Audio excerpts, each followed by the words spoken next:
Hello students, welcome in chemistry class। आज हम discuss करेंगे quantum mechanical model of atom.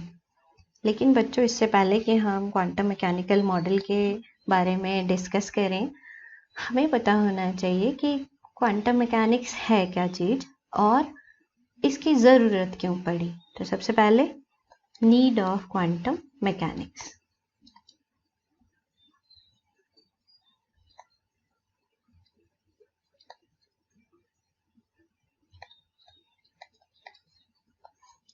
अब बच्चों, साइंटिस्ट ने ऑब्जर्व किया कि जो क्लासिकल कंसेप्ट था, अब आप सोचोगे क्लासिकल कंसेप्ट क्या है, तो क्लासिकल कंसेप्ट में आते हैं हमारे पास Newton's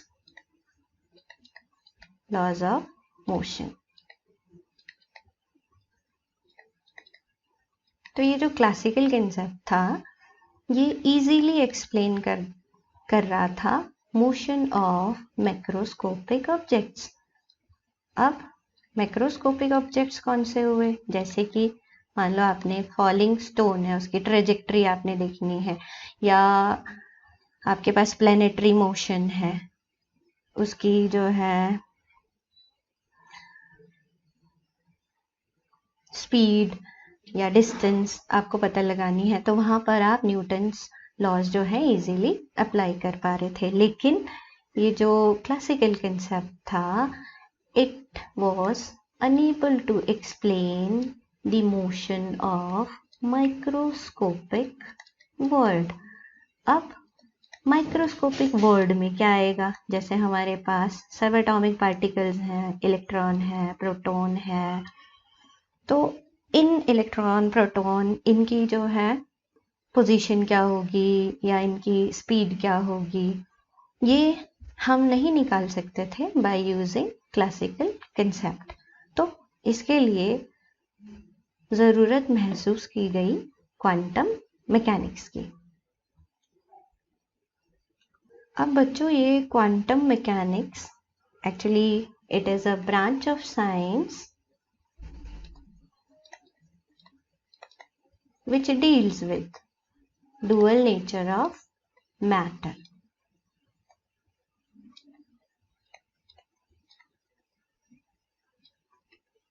dual nature of matter मतलब कि ये जो है क्वांटम मैकेनिक्स, ये डुअल नेचर को कंसीडर कर रही थी।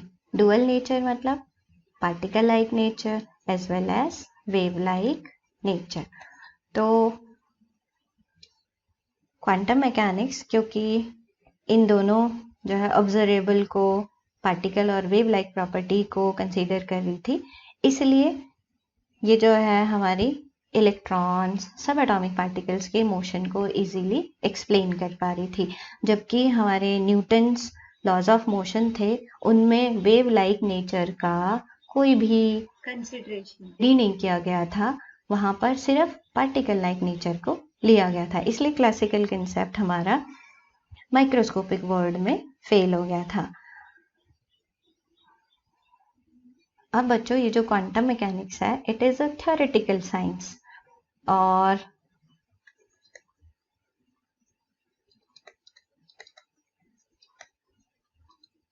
ये कंसीडर करती है the particle as well as wave like properties of matter.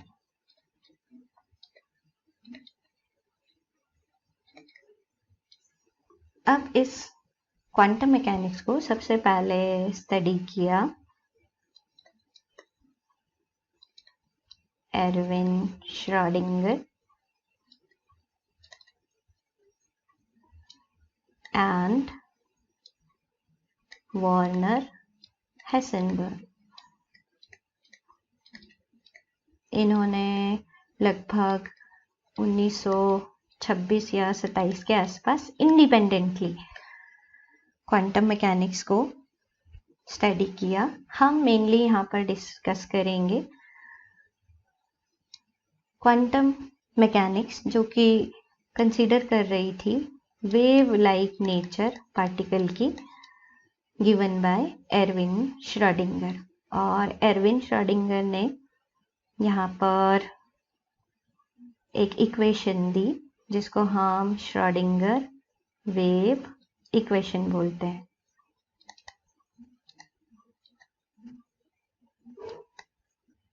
अब बच्चों सारी क्वांटम मैकेनिक्स जो है इस श्रोडिंगर वेव इक्वेशन पर बेस्ड है। हम ये भी कह सकते हैं कि ये जो श्रोडिंगर वेव इक्वेशन है this is heart of quantum mechanics. अब ये श्रोडिंगर वेव इक्वेशन क्या होगी, आपको सिर्फ इसकी इक्वेशन ही याद रखनी है। आप इसके सॉल्यूशन के बारे में हायर स्टडीज में पढ़ने वाले हैं। तो श्रोडिंगर वेव इक्वेशन क्या है, इसको पहले मैं एलोबरेटेड फॉर्म में लिख रही हूँ और फिर आपको शॉर्ट फॉर्म में भी बताऊंगी। श्रोडिंगर वेव इक्वेशन है d square by d x square psi plus d square by d y square psi plus d square d z square psi plus 8 pi square m upon h square into e minus v psi equal to 0। अब बच्चों यहाँ पर ये जो जाई है इसको नाम दिया गया वेव फंक्शन। अब ये वेव फंक्शन क्या चीज है, एक्चुअली सारी क्वांटम मैकेनिक्स इस वेव फंक्शन पर ही डिपेंड है। अब ये wave function actually quantum mechanics में कंसीडर किया गया कि there exist something which is termed as wave function. वहां पे कोई ना कोई चीज होती है जिसको हमने नाम दिया क्या, वेव फंक्शन, साई से बोलते हैं हम। अब ये जो वेव फंक्शन है इसमें जो भी क्वांटम मैकेनिकल सिस्टम है, हमारा क्वांटम मैकेनिकल सिस्टम में हमारे पास एटम हो सकते हैं, हमारे पास मॉलिक्यूल हो सकते हैं, इनके बारे में जितनी भी इंफॉर्मेशन हमें चाहिए ना बच्चों वो सारी इस वेव फंक्शन में स्टोर्ड होती हैं। मतलब किसी भी सिस्टम के बारे में जितनी इंफॉर्मेशन हमें होनी चाहिए, जितनी कि हमारे पास होनी चाहिए इंफॉर्मेशन, वो सारी कहाँ होती हैं, इस वेव फंक्शन में स्टोर्ड होती हैं। अब ये जो वेव फंक्शन है ये बहुत सिंपल भी हो सकता है, वेरी सिंपल। इसकी वैल्यू मान लो हम x ले लें या x स्क्वायर ले लें या e raise to power minus x ले लें या साइन x ले लें, ये बहुत सिंपल भी हो सकता है या ये बहुत कॉम्प्लेक्स भी हो सकता है। आप इमेजिन भी नहीं कर सकते ये इतना कॉम्प्लेक्स हो सकता है। तो जाई जो है वो सिंपल भी हो सकता है और वो कॉम्प्लेक्स भी हो सकता है। अब बच्चों ये जो जाई है एज सच इसका कोई फिजिकल मीनिंग नहीं है, नो फिजिकल मीनिंग, कोई फिजिकल मीनिंग नहीं है। ये सिर्फ हमें क्या बताता है, ये जो है एक मैथमेटिकल एक्सप्रेशन है।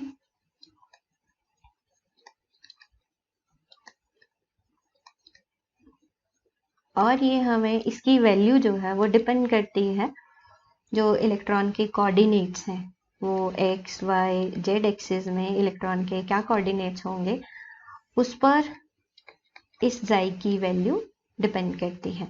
तो एज सच इस जाई का कोई फिजिकल मीनिंग नहीं है। अब लेकिन एक साइंटिस्ट हुए मैक्स बॉर्न, उन्होंने कहा कि ठीक है जाई का कोई मीनिंग नहीं है लेकिन जाई स्क्वायर अगर हम ले लें तो इसका फिजिकल सिग्निफिकेंस है, it has got physical significance. और वो फिजिकल सिग्निफिकेंस क्या है बच्चों,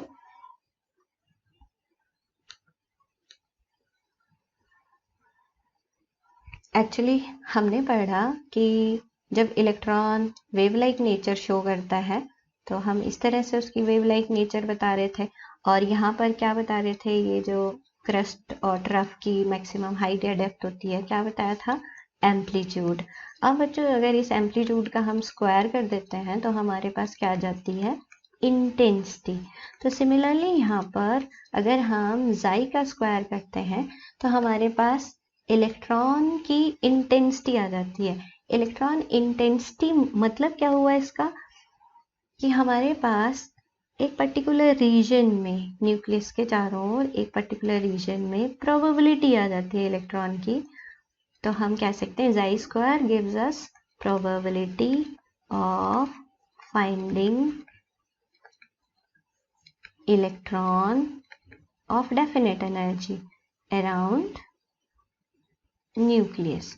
तो हमें ये इलेक्ट्रॉन डेंसिटी के बारे में बताता है एक पर्टिकुलर रीजन में न्यूक्लियस के चारों ओर, या हम कह सकते हैं जाई स्क्वायर हमें बताता है probability of finding electron around the nucleus. और क्योंकि इसका फिजिकल सिग्निफिकेंस है तो इसकी वैल्यू हमेशा पॉजिटिव ही होगी। तो ये था हमारे पास जाई और जाई स्क्वायर के बारे में। तो अब श्रोडिंगर इक्वेशन में बच्चों जो D square by d x square हमने पढ़ा, एक्चुअली ये डबल डेरिवेटिव है। एक्स वाई जेड एक्सिस में जो इलेक्ट्रॉन के कोऑर्डिनेट्स होंगे, इलेक्ट्रॉन कोऑर्डिनेट्स होंगे, उनका क्या है, ये डबल डेरिवेटिव है। साथ में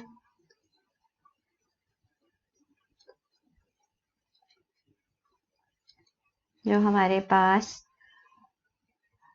E है, that gives us total energy of the system, और V हमें बताता है पोटेंशियल एनर्जी। तो इस तरह से हमारे पास आ जाती है ये श्रोडिंगर वेव इक्वेशन, और उसमें जो डिफरेंट टर्म्स यूज हुई उनका क्या मीनिंग है। इन शॉर्ट हम श्रोडिंगर इक्वेशन को बच्चों इस तरह से भी याद रख सकते हैं, H operator psi equal to E psi. तो ये भी श्रोडिंगर वेव इक्वेशन है but in short form.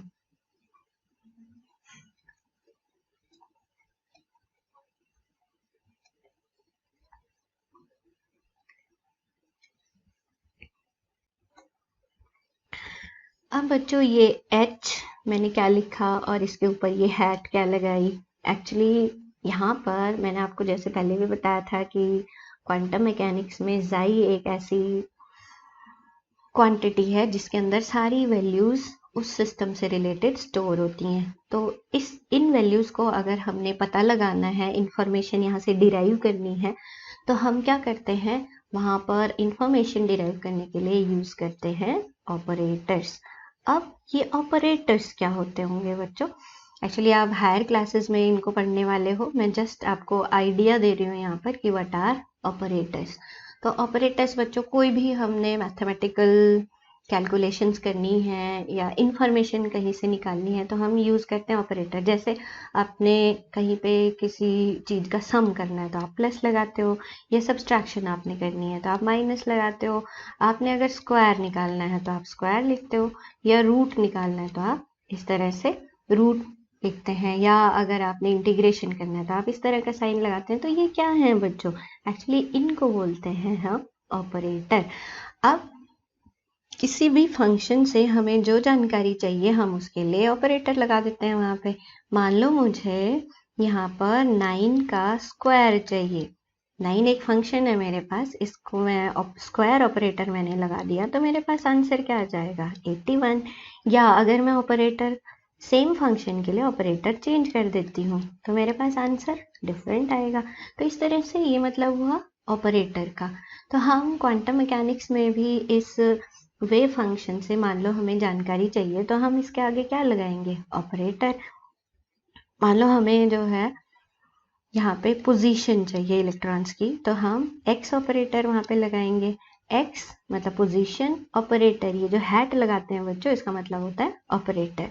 Position के लिए पोजीशन ऑपरेटर हो गया। मान लो मुझे मोमेंटम पता लगाना है तो मैं क्या करूँगी, मोमेंटम ऑपरेटर यूज करूँगी। इसी तरह से क्वांटम मैकेनिक्स में एनर्जी पता लगाने के लिए यूज किया ये एच ऑपरेटर, और इसको हम बोलते हैं Hamiltonian operator. Actually Hamiltonian scientist में है, उनके नाम पर ये ऑपरेटर दिया गया। और ये हमें हैमिल्टोनियन ऑपरेटर एक्चुअली एनर्जी अगर हमने क्वांटम सिस्टम के अंदर पता लगानी है तो उसके लिए ये हैमिल्टोनियन ऑपरेटर दिया गया। तो यहाँ पर श्रोडिंगर वेव इक्वेशन में मान लो इस जाई फंक्शन से हमें एनर्जी पता लगानी है, तो this operator will ask for energy of the system, और हमारे पास आंसर क्या आएगा, ई एनर्जी। ई मतलब ये एनर्जी है सिस्टम की। तो ऑपरेटर हम यूज करेंगे हैमिल्टोनियन एनर्जी के लिए, और क्वेश्चन पूछेंगे किससे, इस वेव फंक्शन से, तो हमारे पास आंसर आएगा ई। तो यहाँ पर ये हैमिल्टोनियन ऑपरेटर हमारे पास नोन है, और क्या पता नहीं है हमें वेव फंक्शन और जो है एनर्जी क्या होगी उस वेव फंक्शन के साथ एसोसिएटेड। तो इनको पता लगाने के लिए हम क्या करते हैं बच्चों, श्रोडिंगर वेव इक्वेशन को सॉल्व करते हैं। और श्रोडिंगर वेव इक्वेशन को जब सॉल्व किया जाता है तो हमारे पास जो रिजल्ट्स आते हैं, रिजल्ट्स में हमारे पास जो जाई है वहां पर we get a series of wave function. जब इस श्रोडिंगर वेव इक्वेशन को सॉल्व किया गया, Schrodinger wave equation Hamiltonian operator psi equal to E psi. अब जब इस इक्वेशन को सॉल्व किया गया फॉर हाइड्रोजन एटम, तो हमारे पास जो सॉल्यूशन आए, तो उन सॉल्यूशन में क्या था हमारे पास, we get a number of wave function, series of wave function, wave function. अब जो ये वेव फंक्शन आए, हर एक वेव फंक्शन बच्चों इंडिकेट करता है एक एटॉमिक ऑर्बिटल को, हर एक वेव फंक्शन। तो हमारे पास क्योंकि बहुत सारे वेव फंक्शन आए, तो यहाँ पर मतलब क्या होंगे, एक एटम के अंदर बहुत सारे क्या होंगे, एटॉमिक ऑर्बिटल्स, या सिंपल हम इनको ऑर्बिटल्स भी बोल सकते हैं। अब ये जो ऑर्बिटल्स हैं बच्चों, they are different from orbits, orbit से बिल्कुल डिफरेंट हैं ये। तो आपको जो है यहाँ पर ऑर्बिट ऑर्बिटल में जो है डिफरेंस भी करना है, हम डिस्कस करेंगे। तो ये जो ऑर्बिटल्स आए, they are quite different from orbit, और इन ऑर्बिटल्स के अंदर सारी इंफॉर्मेशन इलेक्ट्रॉन के बारे में स्टोर्ड थी, इसलिए हम इन ऑर्बिटल्स को क्या बोलते हैं बच्चों, address to electron, they are address to electrons.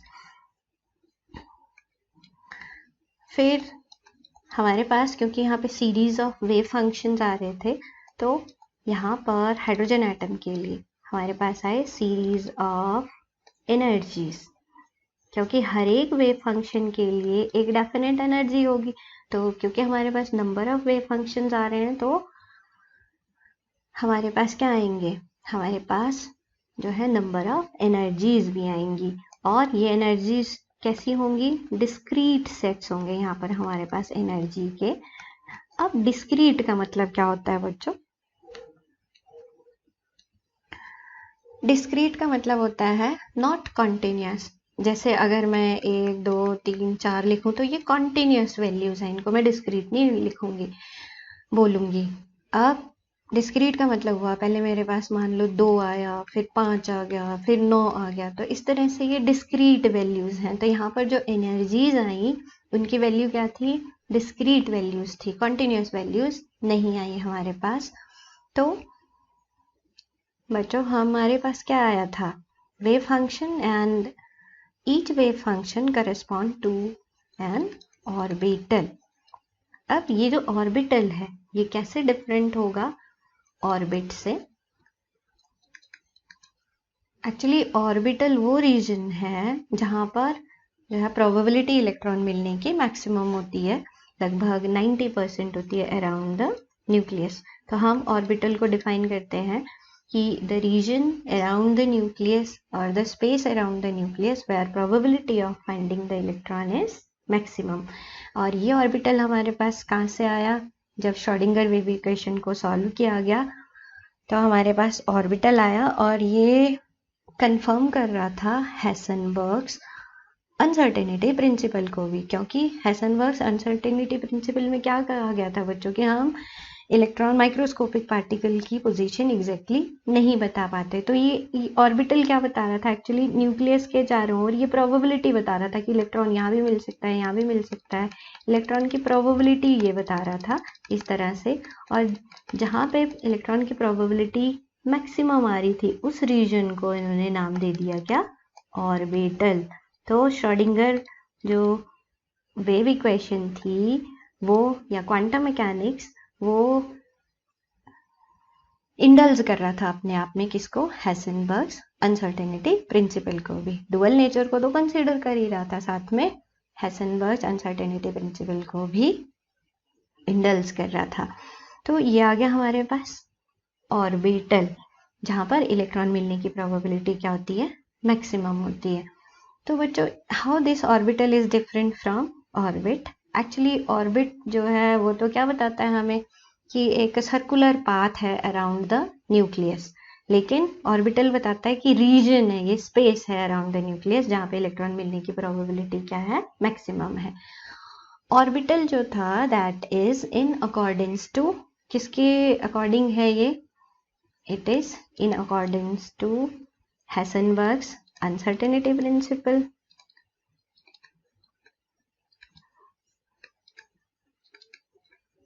और साथ में it is in accordings to dual nature of matter. तो यहाँ पर इन दोनों को ये कंसीडर कर रहा था, जबकि ऑर्बिट जो था उसने इन दोनों को कंसीडर नहीं किया था। ऑर्बिट जो है that failed to explain both these concepts. Orbital में मैक्सिमम हमारे पास 2 इलेक्ट्रॉन जो है आते हैं बच्चों, हम आगे पढ़ेंगे। N orbital can accommodate 2 electrons only, जबकि एक ऑर्बिट के अंदर मैक्सिमम इलेक्ट्रॉन्स आ सकते हैं 2n²। ये जो ऑर्बिट है ये सिर्फ 2 डायमेंशनल मोशन शो करता है, जबकि ऑर्बिटल 3D मोशन शो करता है। तो ये तो आगे ऑर्बिट और ऑर्बिटल में क्या डिफरेंस होंगे।